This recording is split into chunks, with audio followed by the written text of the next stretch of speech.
Fala, pessoas lindas, tudo bem com vocês? Eu espero que sim.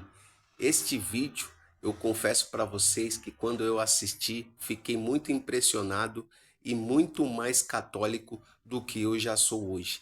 Depois dessa explicação do nascimento da Igreja Católica para um ateu, Padre Fábio Marinho explica detalhadamente qual o significado dos anjos, de todos os ensinamentos que a igreja vem desde a época de Cristo. Vocês vão se impressionar com este vídeo, assista ele até o final, que pode te ensinar muitas coisas para nós católicos. Vamos ver aí o que disse o Padre Fábio Marinho.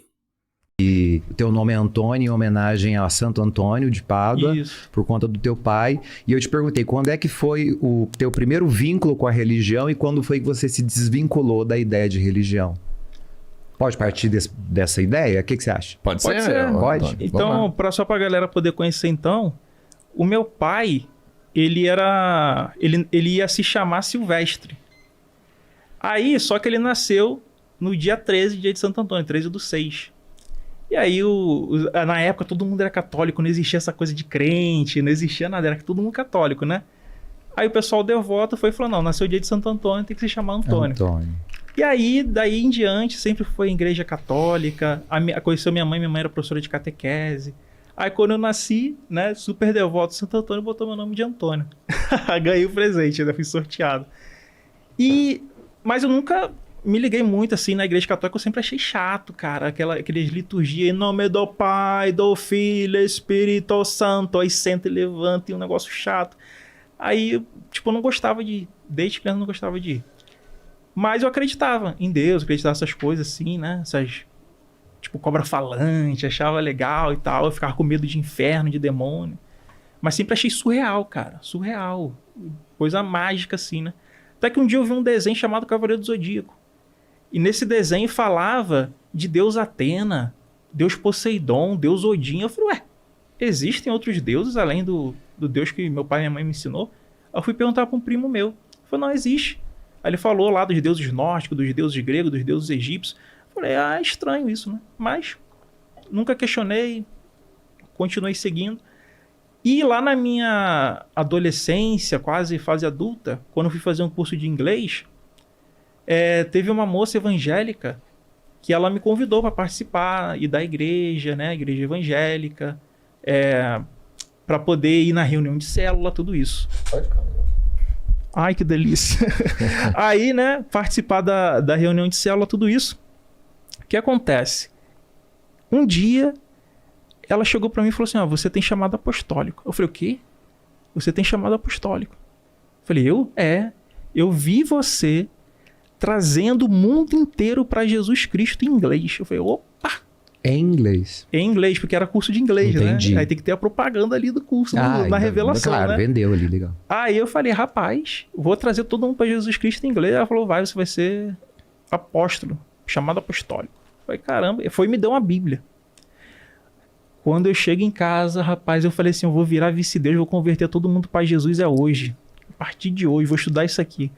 Quando eu abro a primeira página da Bíblia, tá lá dizendo que o sol, a lua e as estrelas vieram depois da luz, cara. Que tinha planta antes do sol das estrelas.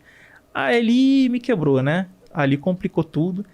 E aí eu já comecei a perder a fé. Aí eu fui lendo, estudando, eu falei, cara, cobra falante não tem sentido. Já era adolescente, já não era mais criança. Qual idade você tinha, mais ou menos? Cara, é alguma coisa entre 16 e 18 anos. O ano a certinho... época do questionamento, né? Não vou lembrar. Aí eu via, tipo assim, sol e lua parando em Josué, o homem ficando 3 dias, 3 noites dentro de um peixe, o judeu voador do deserto, cara, homem ressuscitando, The Walking Dead. Eu falei, meu irmão, não tem condições isso aqui não. A Bíblia começa com uma cobra falante, termina com um dragão de 10 cabeças. Eu falei, que é isso, rapaz? Isso aqui é coisa que a gente vê em história em quadrinho, né? Que nem aqui tem uns bonequinhos aqui da Marvel, essas coisas, a gente vê em HQ, coisa de fantasia. Então não fez sentido para mim. Então eu fui pesquisar a história, a origem da religião, né? E aí, dentro dessa história da origem da religião, eu quero até mostrar uma coisa aqui para vocês. Nem ia mostrar agora, mas já que o padre entrou no assunto, é uma coisa que eu nem mostrei no canal ainda, tá? Nem mostrei no canal ainda. Se a gente lê na própria Bíblia, a gente tem, por exemplo, aqui, ó. Deixa eu mostrar aqui. Tá pegando aí na câmera aí? Tá. Sim. A gente tem aqui, ó. Deuteronômio 32:2 vai falar o seguinte, ó. O Senhor veio de Sinai e subiu de Seir, né? Resplandeceu desde o monte Parã e veio com miríade de santo à sua direita. Havia para eles o fogo da lei. Esse Senhor aqui é o Yarvá e o de Revavirê. Quando você lê Juízes 5:4-5, ó Senhor, quando saíste de Seir, quando marchaste desde o campo de Edom, a terra tremeu e os céus gotejaram. Sim, as nuvens gotejaram água. Abacuque 3:3. Deus veio de Temã, que é a mesma região ali, tá, galera? A região ali perto da Península do Sinai, de Edom, toda aquela região. Deus veio de Temã, e o santo veio do monte Parã. Sua glória cobriu os céus, e a terra encheu-se do seu louvor.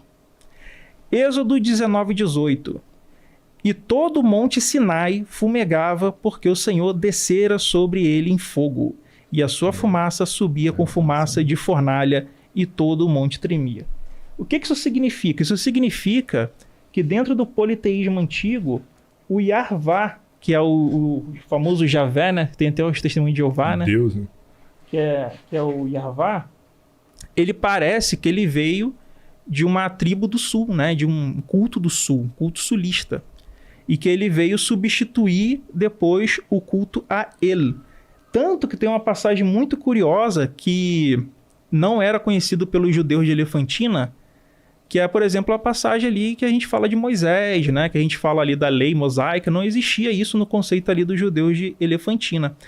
Então, o que a gente vai saber aqui? Ó? Quando a gente tá pegando aí o touro sendo destruído e o Deus falando com Moisés no monte, existe aqui uma substituição do Deus antigo pelo Deus novo. E aí você vê que legal, que bacana, quando você lê o texto no hebraico, né? Quando você lê no hebraico, quando você entende a interpretação correta, você vai ver, por exemplo, aqui, ó.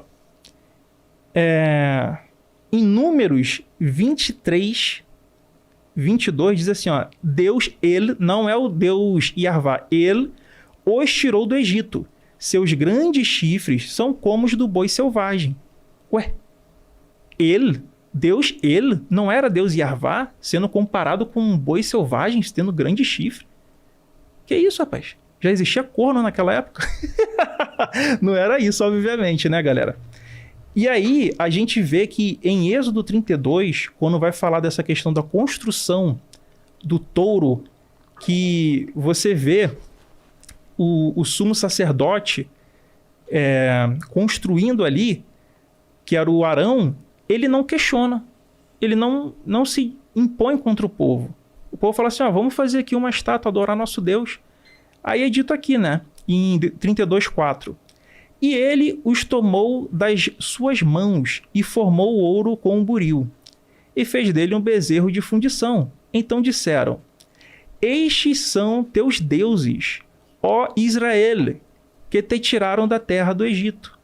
Só que quando a gente vai ver a palavra no hebraico, é Elohei-Kar, Elohei-Har, que seria uma espécie de plural de El.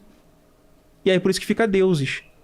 Então o que está falando aqui, ele ressoa muito bem com o que é dito em Números 23, 22.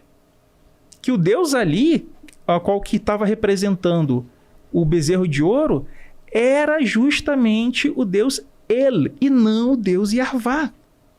Então nós temos aqui uma substituição de culto, uma substituição de mito. Tanto que, quando Moisés desce, né? Quando Moisés desce, ele, em Êxodo 32, 39, reparem que é o mesmo capítulo, vai falar o seguinte, ó.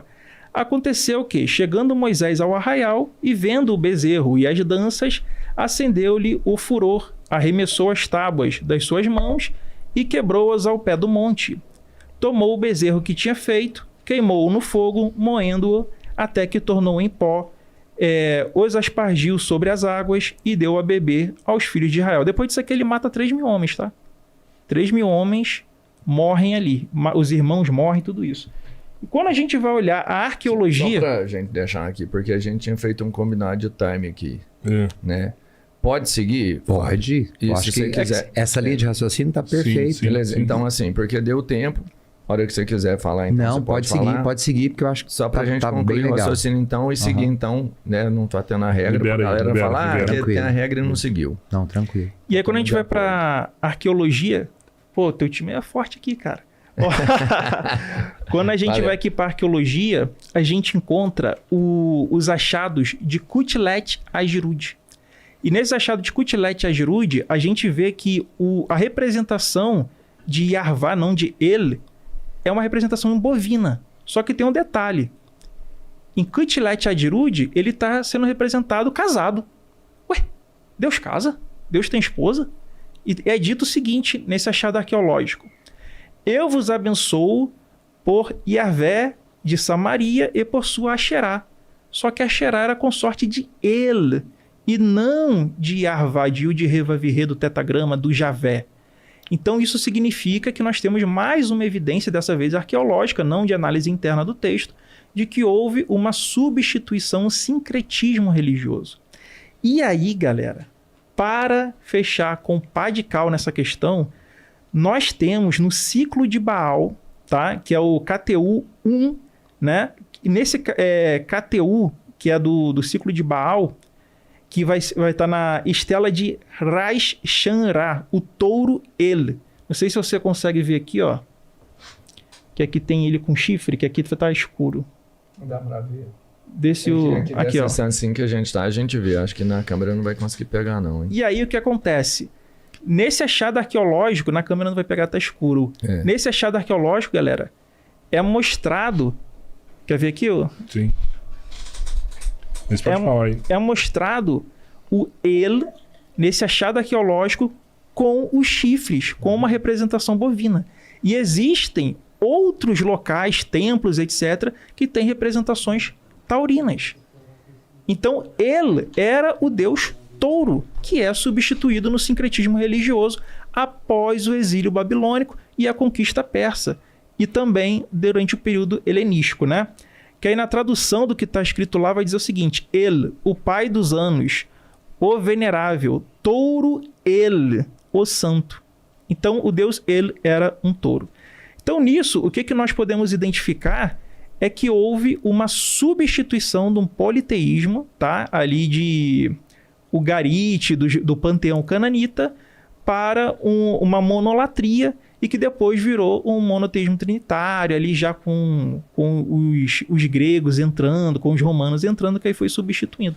Então, quando a gente estuda a origem arqueológica de Yarvá, de Javé, dos deuses, a gente descobre que existe toda uma construção onde esses deuses não existiam antes do exílio babilônico, né? Ali não existia essa função. Se você for pegar 1000 anos antes da Era Comum, esses deuses nem mencionados eram.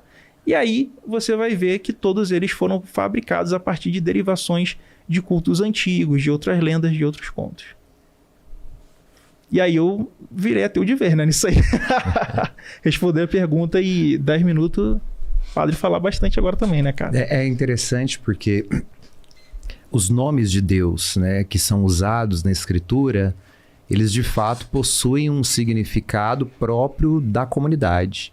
Então, nós temos dentro da escrita bíblica, no Antigo Testamento, nós temos as fontes literárias, ou seja, escolas literárias que vão compor os livros, sobretudo as que foram criadas após o exílio da Babilônia, como o senhor falou.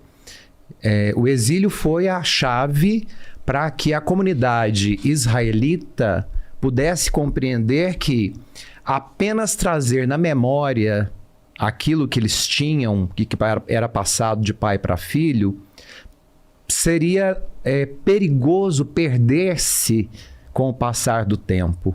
Porque a memória vai enfraquecendo e os contos vão sendo alterados. No exílio da Babilônia, nós não tínhamos ali mais o templo para adorar a Deus, porque ficava em Jerusalém. Foi destruído por Nabucodonosor. Não tinha-se mais como oferecer sacrifícios, porque para a comunidade dos judeus, o sacrifício só podia ser aceito no altar do templo em Jerusalém. Então, a maneira como eles encontraram de permanecer próximos de Deus foi justamente escrevendo sobre esse Deus. E o curioso é que quando há a dominação babilônica sobre as comunidades ao redor ali do Oriente, várias línguas, vários povos e várias culturas se juntam na Babilônia. E os judeus, eles fazem um levantamento dos textos sagrados que estavam na língua comum da Babilônia, que era o aramaico. Esses textos, então, serão colocados agora em paralelo com as histórias que eram contadas de pai para filhos dentro da comunidade judaica. Então, vão surgir a partir daí as fontes literárias. Então, qual é a fonte que escreveu o livro do Gênesis? O primeiro versículo do Gênesis inicia-se dizendo o seguinte: Bereshit bara Elohim. Então, nós temos aqui o nome de Deus. Então, é a fonte eloísta, que chama Deus de Elohim, como o professor bem explicou, que é a derivação do nome El para o plural. E o próprio verbo bara, ele está no plural para poder dar a sustentação para o nome de Deus. Então, no princípio, criaram Deus. Criaram quem? Quem são eles que criaram? De fato, está no plural. Não, mas o verbo ali, ele está no singular. Aí qual é a regra na gramática hebraica? Quando o verbo está no singular, se traduz o sujeito também no singular, entendeu? O Elohim. Então, quando o Elohim, mesmo sendo esse plural, ele continua sendo o nome do Deus único. Tanto que nós vamos ter as terminologias e os sufixos das palavras bíblicas muito ligados ao El. Por exemplo, o nome dos anjos: Gabriel, Miguel, Rafael. Porque El é Deus. É Ele. É o Criador. É aquele que aparece no Gênesis. E o verbo que vem antes do El, ou depois, caso o El seja um sufixo, um prefixo, ele demonstra a ação de Deus. Então, Gabriel significa Deus fala. Rafael, né, do verbo Rafa, vem de curar. Né? E Mikrael significa quem é como Deus. São os 3 arcanjos que nós mais conhecemos e citamos mais. Então, Deus, ele é citado como uma palavra. No Novo Testamento, nós vamos ter a comprovação disso, e achei interessante quando o Antônio disse, né? Quando eu li a primeira vez que existia luz antes de existir os astros, aquilo já me assustou e já me despertou para pensar, pô, isso não é impossível, né? João, no início do seu evangelho, no prólogo, ele vai dizer: no princípio era o verbo, e o verbo estava junto de Deus, e o verbo era Deus.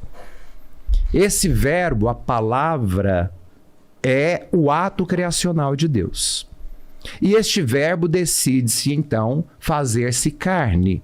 O verbo se fez carne e habitou entre nós. Esse verbo, portanto, é o Filho, a palavra pela qual Deus criou todas as coisas. Nós temos no início do Gênesis o que o autor sagrado da escola eloísta escreve, baseado inclusive na mitologia suméria, nos mitos babilônicos, naquela reunião dos povos do exílio da Babilônia. Eles vão copiando tudo isso e vão ressignificando, até porque para os judeus, para a comunidade israelita, não tinha, antes do exílio da Babilônia, a importância de como que as coisas surgiram. A única coisa que eles sabiam é que tinha um pai comum na fé, que era Abraão. E a partir de Abraão, a ideia do monoteísmo, porque até então o mundo inteiro era politeísta. Não existiam comunidades que acreditassem num único Deus. Então, o nome Abraão, literalmente, significa passar para o outro lado, atravessar. Então, Abraão é aquele que atravessa. Ele sai do politeísmo e vem para o monoteísmo. Quando nós iniciamos a leitura do Gênesis, nós já vamos perceber, dentro da própria revelação da palavra, aquilo que João, no prólogo, vai nos ensinar em Jesus Cristo, porque o Antigo Testamento acaba deixando lacunas para o cristianismo. E é em Cristo é que nós vamos ter aquilo que é o complemento das lacunas. Ele começa dizendo: no princípio, Deus criou o céu e a terra. Eis então que a terra não possuía forma, estava caótica.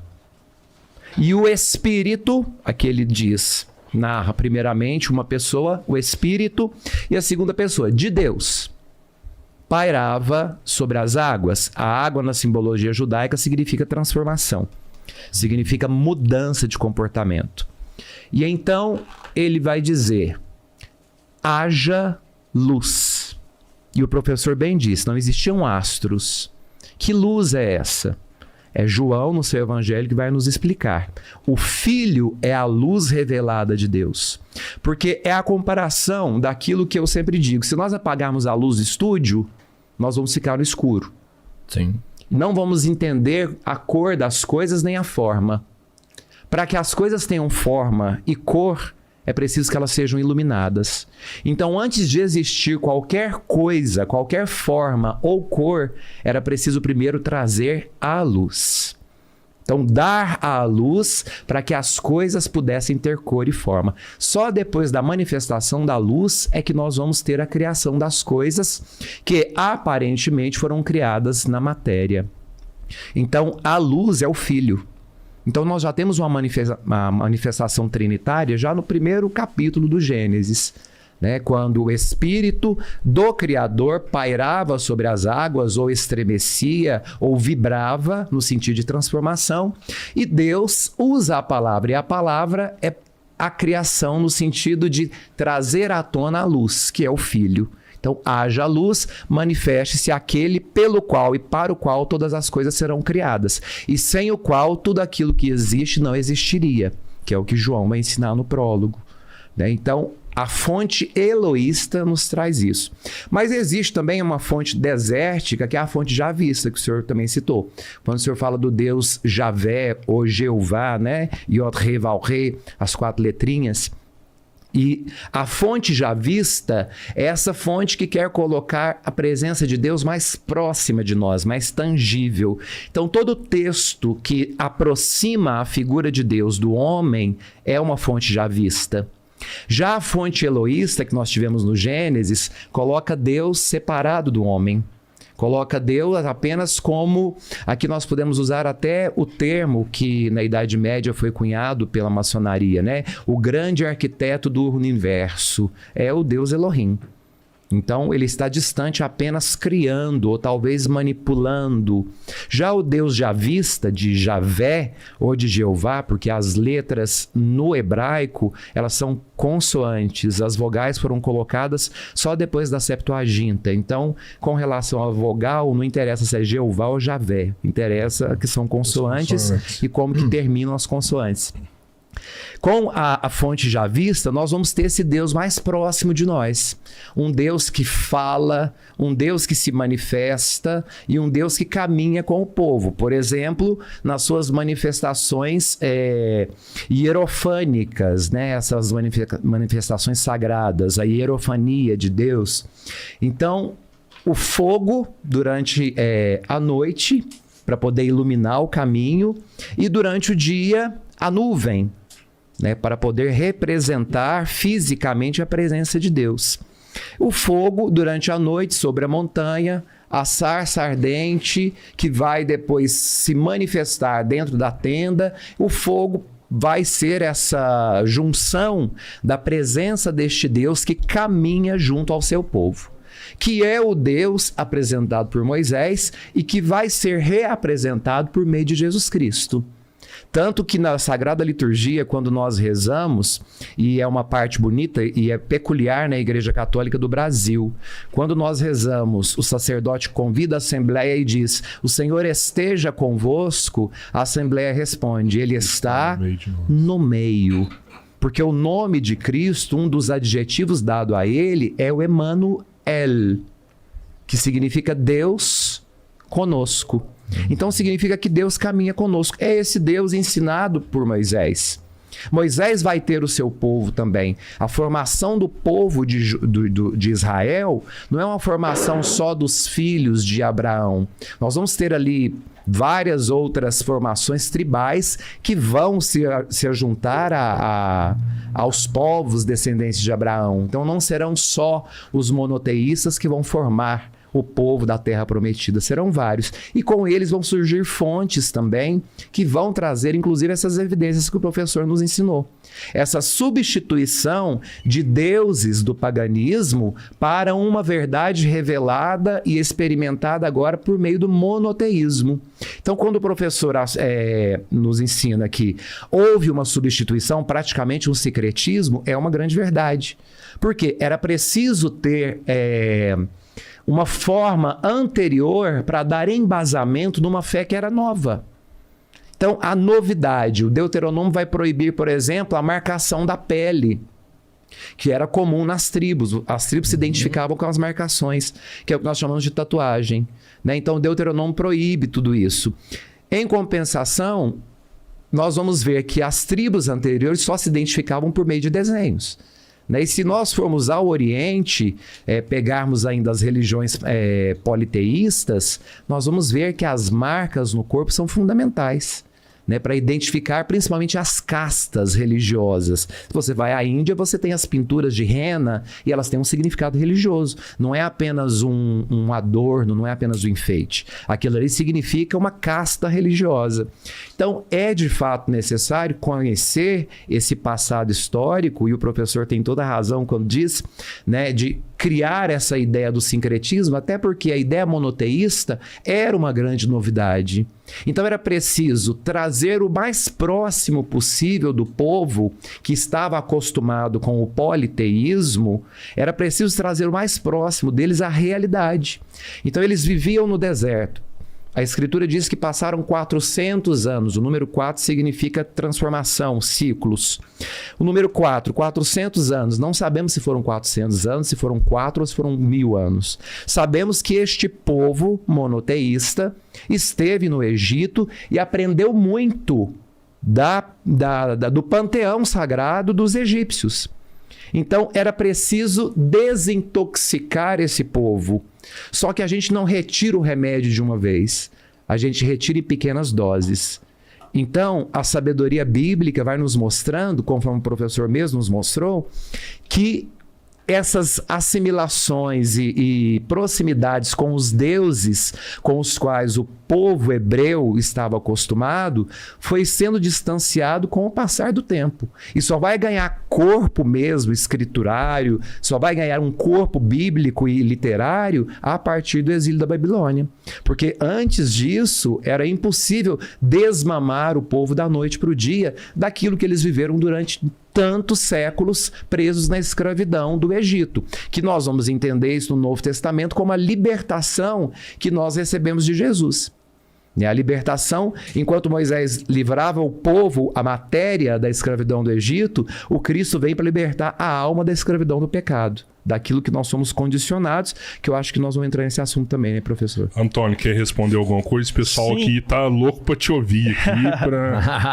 Então vamos lá. Cara, isso aí que o padre faz, que fez agora diante da gente aqui, é uma coisa chamada exegese. É quando a gente coloca a nossa interpretação em um texto que não tem o seu contexto, que não tem a sua exegese histórico-crítica para embasar aquilo ali. Tá? Então a gente faz uma coisa chamada exegese, que se fosse nos tempos da Inquisição, seria chamado de heresia e a pessoa seria queimada viva e morta por estar fazendo isso que se chama heresia.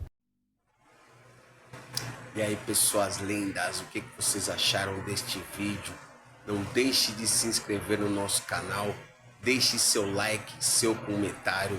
Um grande abraço para vocês e até o próximo vídeo.